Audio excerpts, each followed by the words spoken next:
Hi friends, welcome to Janis hobby. ഡ്രെയിനേജിനായി ഷീറ്റിനടിയിൽ കൊടുത്തിരുന്ന ഒരു പൈപ്പ് അഴിച്ചു മാറ്റിയപ്പോൾ അത് റീയൂസ് ചെയ്ത് വീട്ടിൻ്റെ മുന്നിൽ നല്ല രീതിയിൽ ചെടി പടർത്താനായി സെറ്റ് ചെയ്യുന്നതാണ്.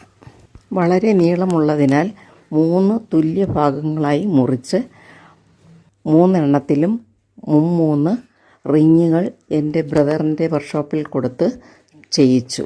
മണ്ണിൽ കുഴിച്ചിട്ടാൽ നിൽക്കാത്തതിനാൽ ഇത് കോൺക്രീറ്റ് ചെയ്യാനായി ഒരു മേശരിയെ വിളിച്ച് അടിയിൽ മെറ്റലിട്ട് കോൺക്രീറ്റ് ചെയ്ത് ഗ്രൗട്ട് ഒഴിച്ച് ഉറപ്പിച്ചു.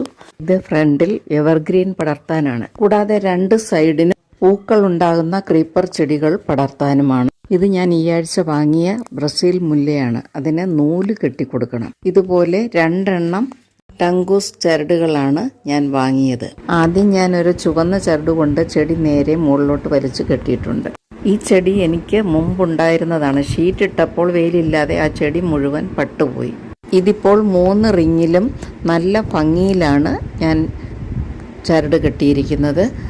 ഇതിൽ ഈ ചെടി പിടിച്ച് വെച്ചു കൊടുത്താൽ മാത്രം മതി, അത് നല്ല രീതിയിൽ പടർന്നു പോയിക്കൊള്ളും.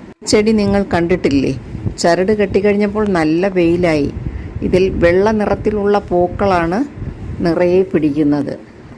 നല്ല ഭംഗിയാണ്. ബ്രസീൽ മുല്ലയെന്നും പറയുന്നത് കൂടാതെ നമ്മുടെ നാട്ടിൽ ഈ ചെടിക്ക് മറ്റേതോ ഒരു പേരുണ്ട്.